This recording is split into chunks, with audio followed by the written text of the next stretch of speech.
right, folks, we're going back here to the Diagnostic Trading Hour. And let me get that chart right out the screen right there. Let's see, we'll move that one on around. We'll check out where the markets are at. We got the S&P is currently up half a point. We got the Russell is down 3, with the NASDAQ down 5. The Dow right now is down 14 points on the day. We'll get on over at copper. Copper right now is up nearly 2% on the day. Silver is down nearly 2%. Looking at gold, gold is currently down 1% on the day. So some nice moves right there in the ag markets. And, or not the ag, the metal markets. Looking on over the ag markets, we got corn is currently down $1.75. We got soybeans up $14. So a nice move in soybeans. Soybeans is my preferred ag to trade out of the two there. And checking out the energies. On our energies right now, we got natural gas flying up nearly 2% on the day right now. And we got oil getting crushed there, down about 80 cents right now. So almost a 1% move. Hopping into our FX, we got the pound dollar down 57 pips. So nice move. We got euro dollars up 8. Euro pound is currently up 33, with the dollar CAD up 21, dollar franc up 4. US yen is currently sitting up 33 pips on the day right now. And then looking on over at the pound yen, it is down 5. The euro yen up 53. And the Aussie yen down 9 pips on the day.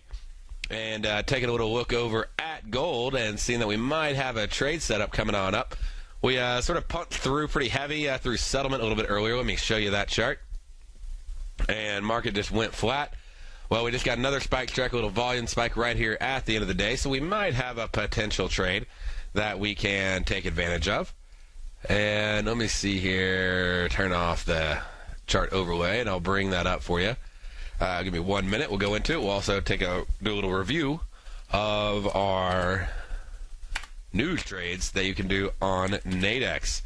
By the way, if you don't have a Nadex account, let me show you where to go. If you're new to the show and you haven't checked it out, hop on TFNN.com and click on the banner over here on the right side of the page. Click on Nadex. And by the way, Tiger TV is now on the mobile platform, so check it out. Anyway, so we got Nadex right here, and check on the Nadex banner and go into, what are binary options. There's all sorts of great stuff on here. It's not just binaries, though. It's binaries and spreads. It's both. And you're going to click on Trading Demo Trading Account. And what that'll do for you is it'll let you set up a free demo account so you can try out some of the stuff I'm talking about. It's a very cool way to trade. It's just something to learn along the way, to add in to your trading arsenal of different strategies. Maybe you're trading Forex, maybe you're trading futures. Well, you can trade them with less risk, you can trade them with less size, less money, more size, whatever. But big thing is you have defined risk on the trades.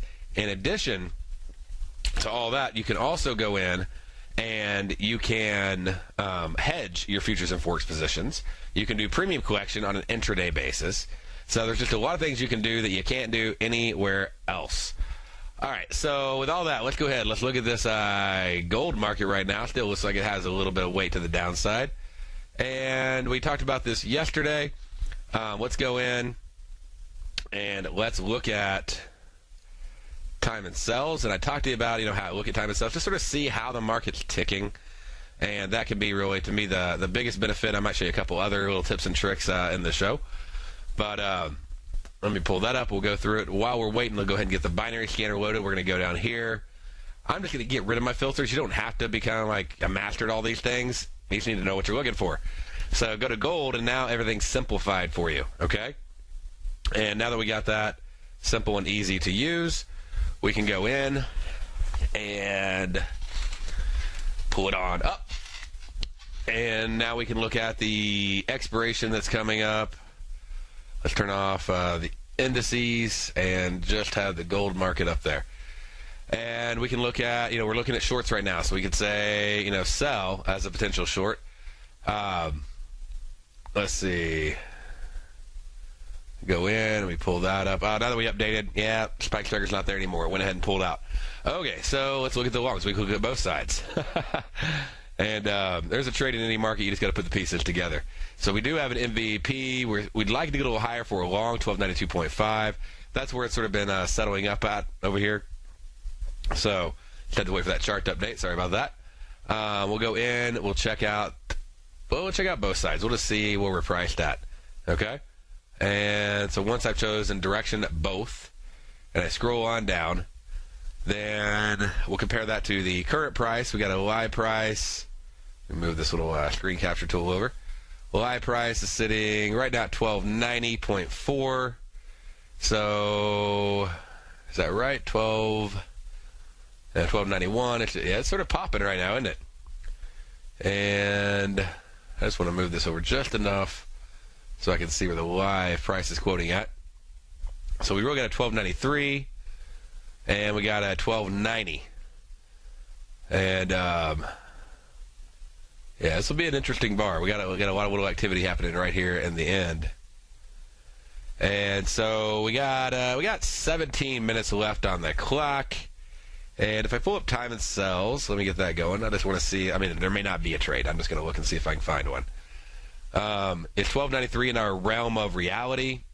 Well, on the course of an hour, yes. In the course of the next 17 minutes, not quite sure. So I'm going to go in and I'm going to look at my expected range. I'm going to change that up to a 30-minute time frame.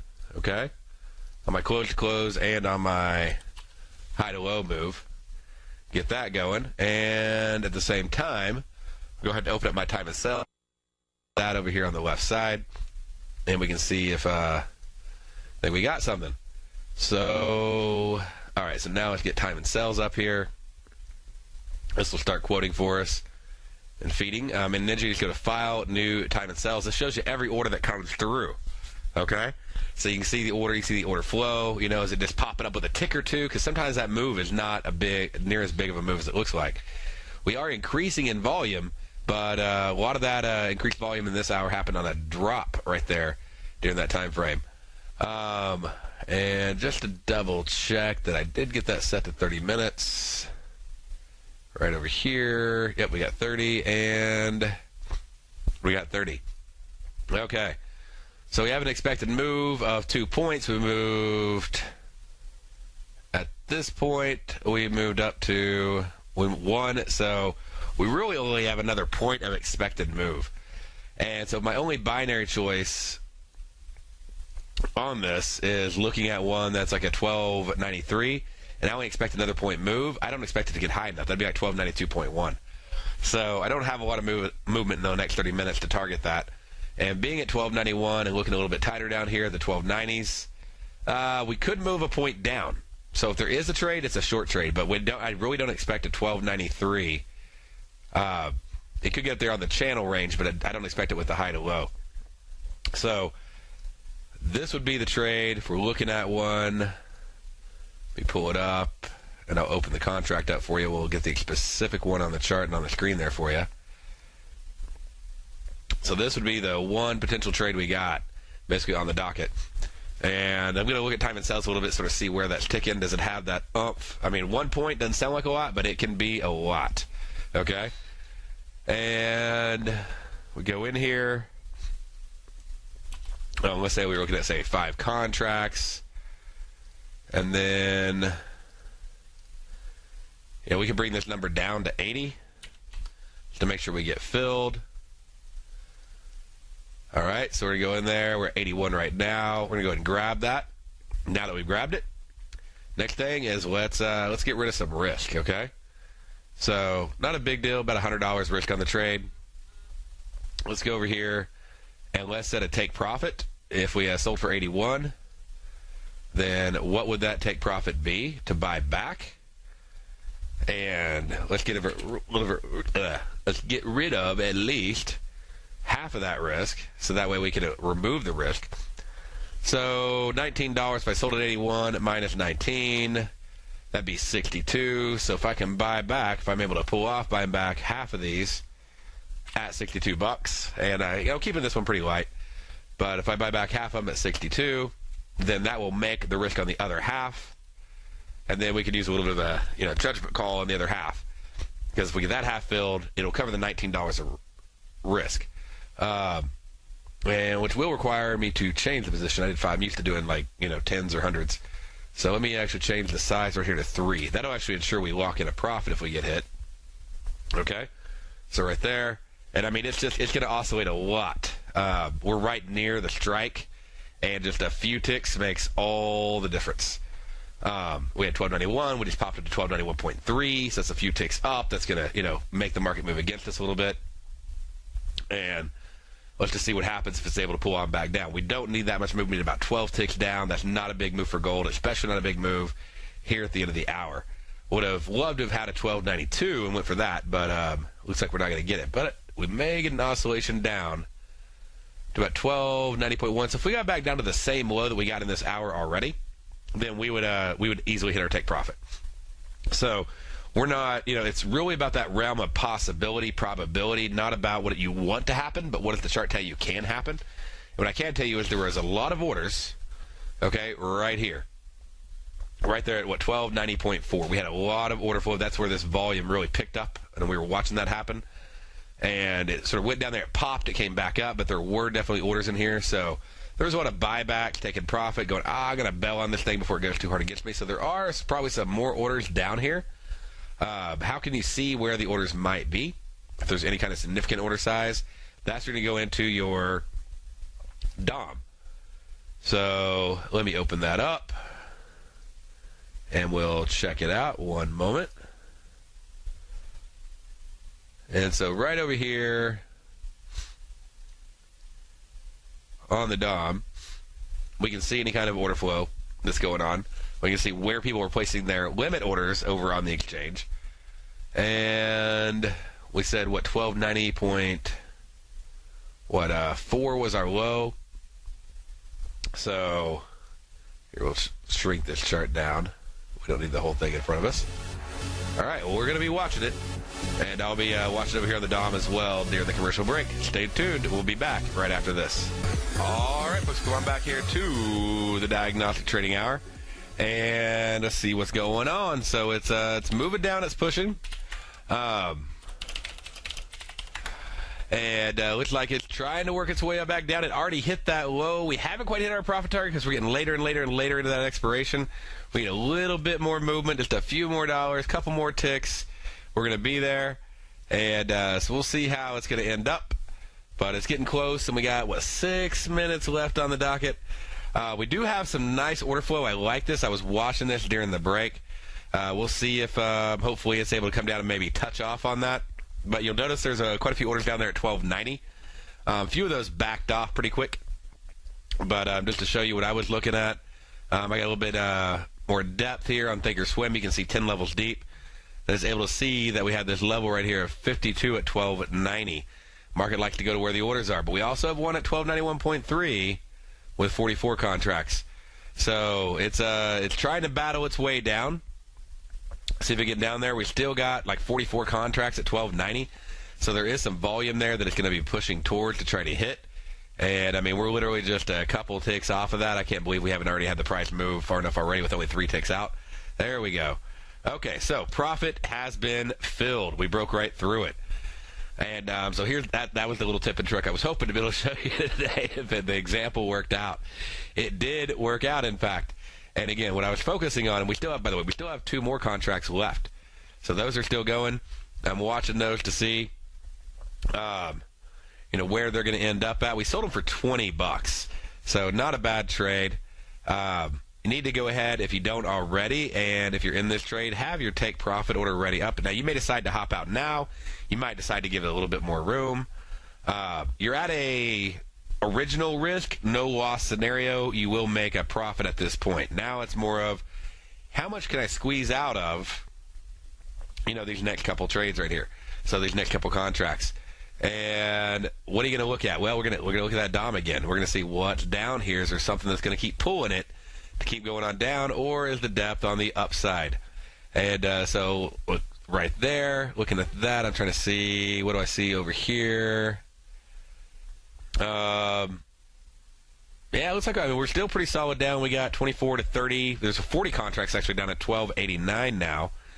So we still got a little bit of movement left in us to move on down. So that's actually really good to see that. Again, the market is driven by orders. It likes to go to where the orders are. And so we're going to write out those last couple contracts we got, let them do their thing. We're up really, really good on them right now.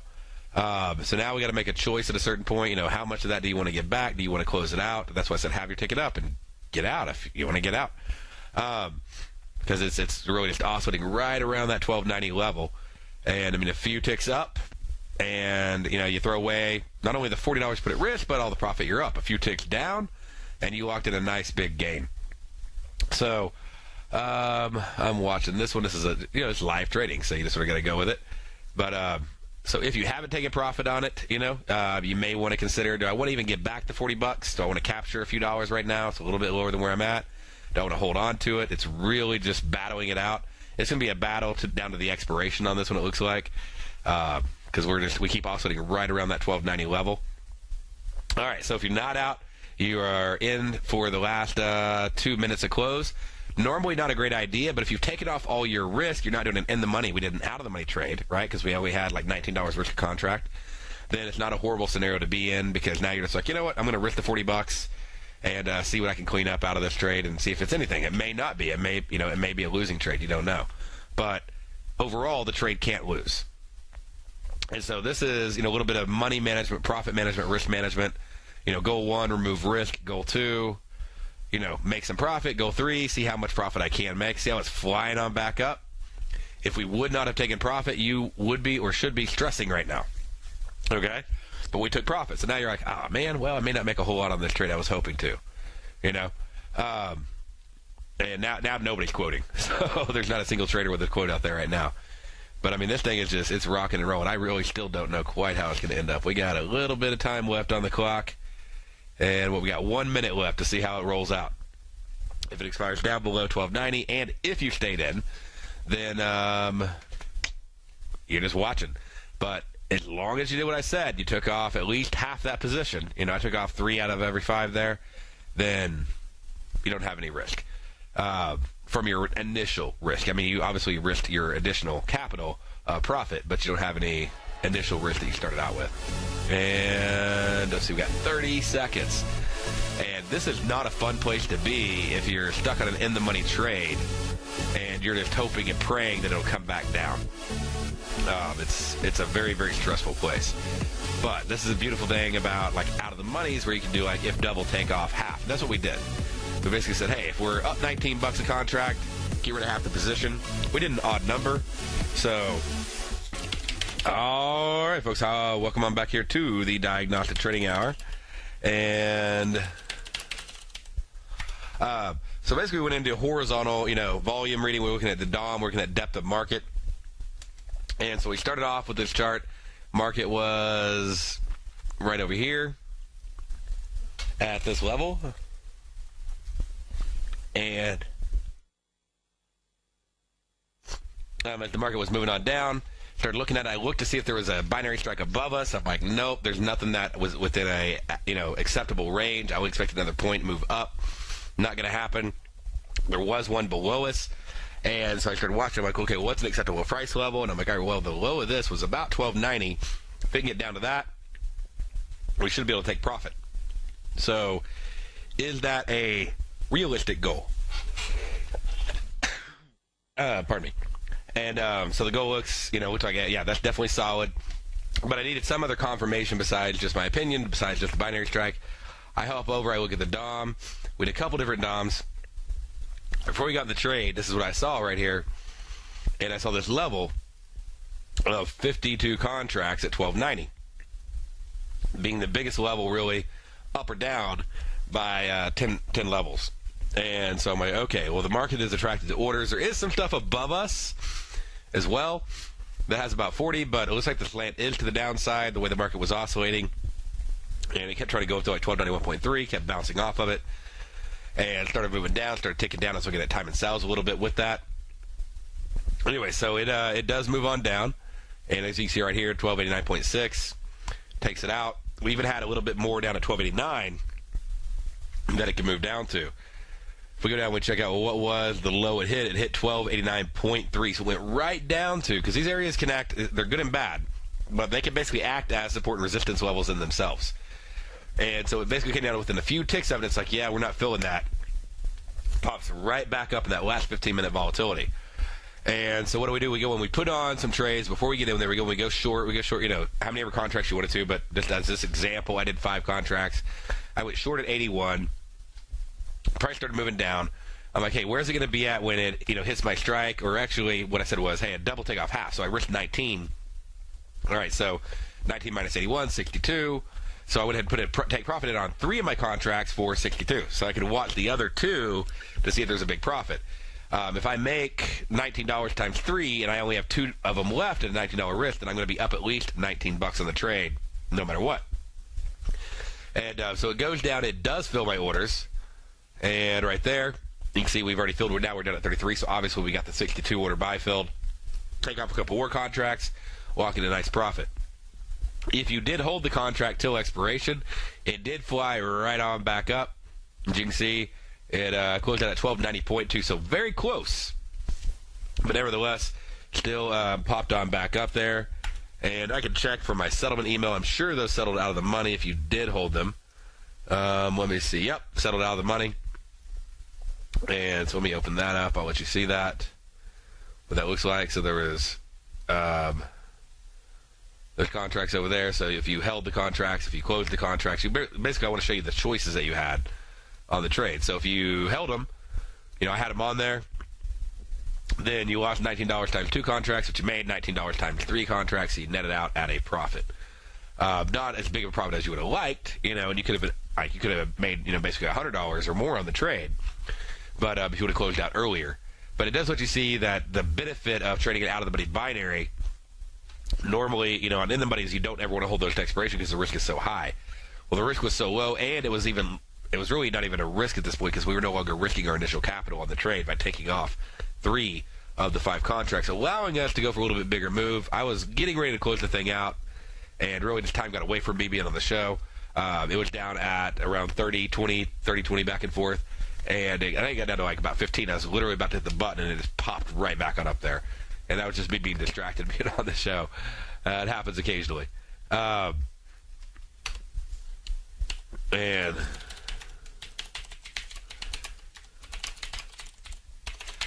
anyway, so we took profit. It settled out of the money, but we're still net profitable on the trade. That's a trade you can't complain about. So hopefully you learned something there. Just, a way to look at the DOM, look at the depth. It's one thing I wish Ninja did. I think hopefully they'll be doing that on the next level, but it's one of the things I love about the Thinkers One platform, probably one of the main reasons I use it. It's my favorite options platform. It's not my favorite futures platform, but I can tell you the one thing about it that I do love is just that 10 levels deep. Any platform where you can get that, that's a big, big benefit. It also records volume there at that level. And I know there's a lot of great features on eSignal as well. And just make sure you get that extra level 2 depth. And is that essential? No. But you can see a way that I used it today. You might not ever use it that way. You may not even ever look at the DOM. So if you're not using it, then the value may not be there for you. But if you want to add in one more way to read volume, that's another volume thing. And y'all know if you've heard my show, I'm a lot about volume. And you got vertical volume, that's basically, within that bar or time base. You have potential volume, that's your limit order sitting out there. You have expected volume, that's how much volume should happen in that time and how much did happen. And then you also, as another note here, let me turn off these, you have horizontal volume. There's different indicators on most platforms where you can take advantage of this. But it's actually where you can see how many orders, at least since you had it opened. It doesn't show you historical on most of them. But how many orders were filled at that price level for that day, and or at least like I'm thinking swim it since you opened as soon as you had that DOM open. So you can see really where the big volume has been most recently, but it'll basically keep track of that volume for you, and so that's vertical at what points are the prices happening. So if you leave this open and have it open for the day, you can really see the inflection points on any kind of volume, market profile type volume reading. So I know Task Signal Box takes advantage of some aspects of that. Probably not the way I'm talking about, but it is using aspects of that as well. All right, so that catches up on gold. Let's go ahead and dive in and look at a couple other things we got going on over here. And on our news trades, and get you caught up on everything. So today, July 24th, we had a bunch of EU reports that were coming out this morning. I'm like, hey, just be aware that we may have some, decent volatility. It was just random reports, and it's ones that don't have a consistent enough impact for you to, fashion everything around them. But it's ones that you want to be aware of. And they came out pretty much between 2 and 4 a.m. in the morning. So we scroll on back over here and pull that up. Then you can see, right there. So I was like, be aware. But, it wasn't just a massive movement. We're talking about 20, 25 ticks. But it dropped down pretty fast. It pulled all the way back up, and then it pushed a little bit above it. Gave some great spike strikers. This is one thing I am observing more and more and more. And that's the ability to look at news as a spike striker trading option. I've done it just naturally, but now to sort of formatting it in with that and sort of seeing how the market reacts and, being ready to take that profit pretty quick, being always using the conservative entry method. Like, so this one, it went up and it just kept going. Don't want to go short into that. But, over here, pops down, 5 didn't get it, 10 minutes, does it pop up? It was at least a flat trade. So looking for, potential entries. This one popped down, but right there, didn't break down through it, but you can definitely see the volume spikes showing that potential move. And there's two pieces with the volume spikes that people don't think about. Is not only are there with the expected volume, but with the spike strikers, not only do you have the reversal trade, but you actually have the magnet trade. And the market is very often attracted back to that price level. So, it wouldn't be a surprise to see the euro-dollar come back down over here. And so you watch it to sort of see, how does it play out. And it can take time, obviously, like anything can. But they become like mini magnets during the day. Okay? Anyway, so that's euro-dollar. And so just being aware of those events. We also had the pound retail sells.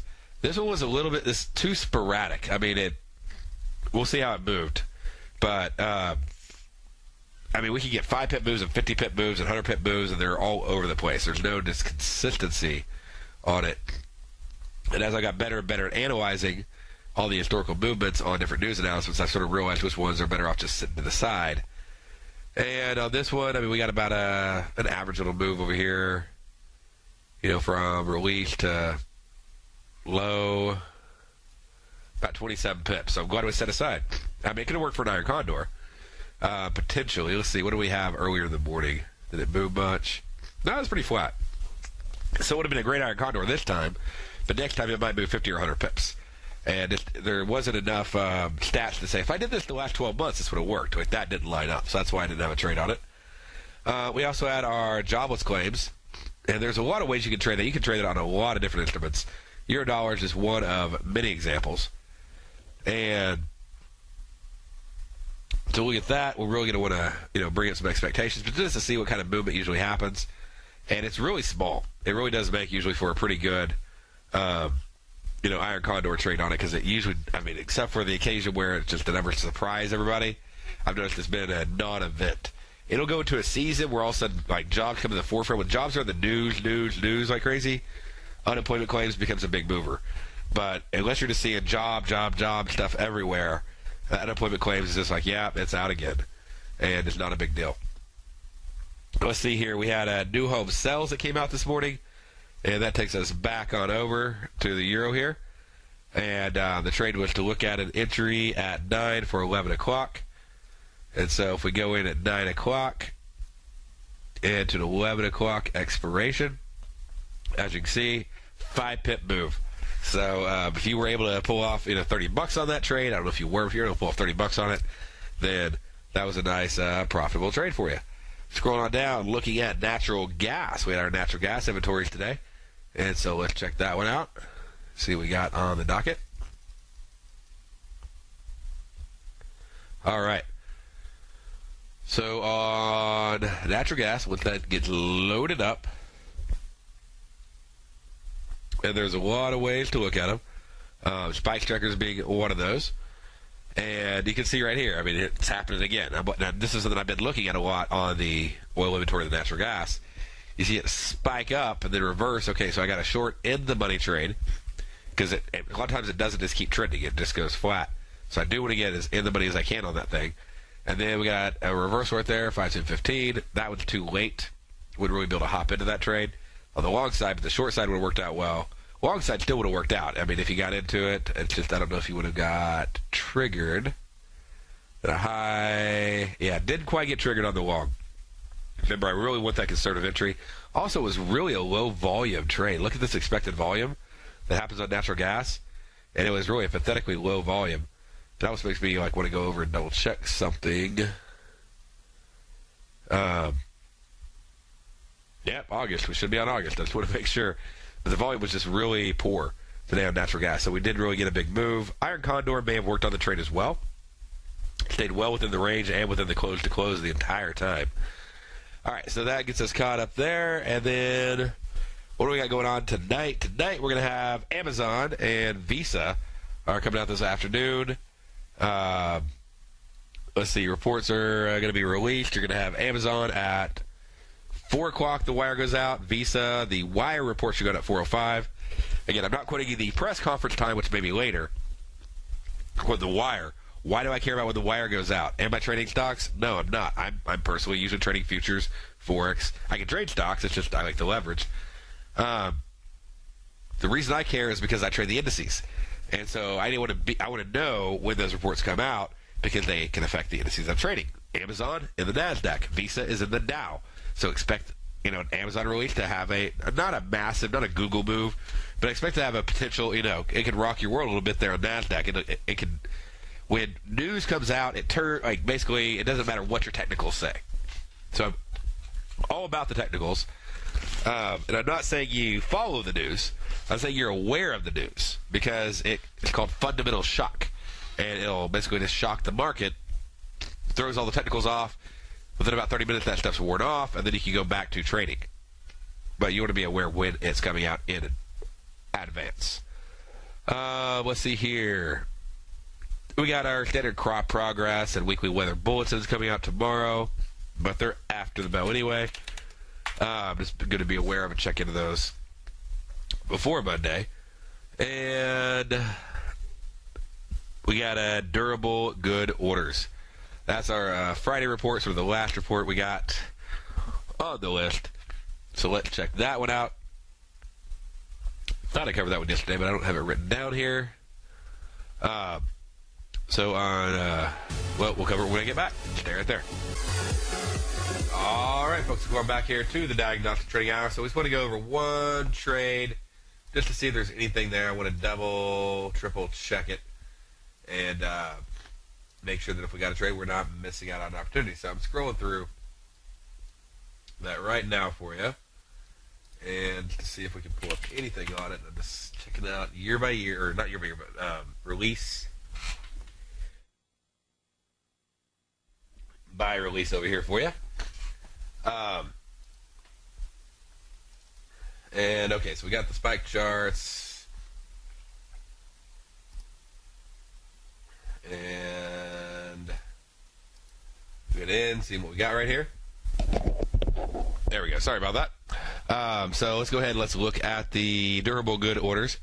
And all right, so for 10 o'clock, so we got 15, 3, 5, 5, 20, 21, 17, 16, 20, 3, 5, 16. Yeah, so that looks really good. So let's go ahead and do a euro-dollar durable good orders. I'd say for no less than 20. Obviously, the more, the better. But, I mean, you may break even or so half the time on that, but at least you have a chance to get the fill on there. So let's go with, again, no less than 20 on that. And pulling it up right now. Okay, so euro-dollar on the durable good for 8 to 10. No less than $20. Okay? So make sure you got that written down on your news trading plan. That's an iron condor. We're buying it. No, when I say less than 20, I mean minimum profit is 20. So again, it's an iron condor. We're buying the lower spread, selling the upper spread. And again, that's for tomorrow morning. All right, well, that wraps up our news trade plan for the week. And let's just do a quick market wrap. Let's see where things stand. Looking at market quotes over here. See what we got. And we have the S&P is currently up 3 points, so pretty flat on the indices at the moment. We got the Russell down 1, the NASDAQ's up 2. The Dow is currently down 2 points on the day, down 1 point, almost flat on the day, perfectly flat. You got copper is currently still up 2%. Metals closing on down there, ending out. Gold ending down over 1% on the day. Silver pushing down about 3% on the day, so some massive metal moves. Natural gas finishing up pretty big. So lower volume, but a pretty decent move there, ending up 2.5%. We got oil is down about 89 cents. We got corn looks like it's going to end down a couple points. Got a little bit more room to go, a little bit more time on there. We got the soybeans pulling back there. Now it's up only 8 points on the day. Pound dollar holding on to its lead, down 57. Euro dollar's up 8. Euro pounds up 33. Dollar CAD is up 21 with the dollar franc up 7. US yen currently up 36. Pound yen flat on the day. Euro yen up 52. So some nice move in Euro yen right there. And we got the Aussie yen down 9 pips. So overall, good day. We had a nice trade. Not a perfect trade, but a trade that nevertheless ended up with a little bit more money than it started with. And hopefully you learned a couple things on the Dom.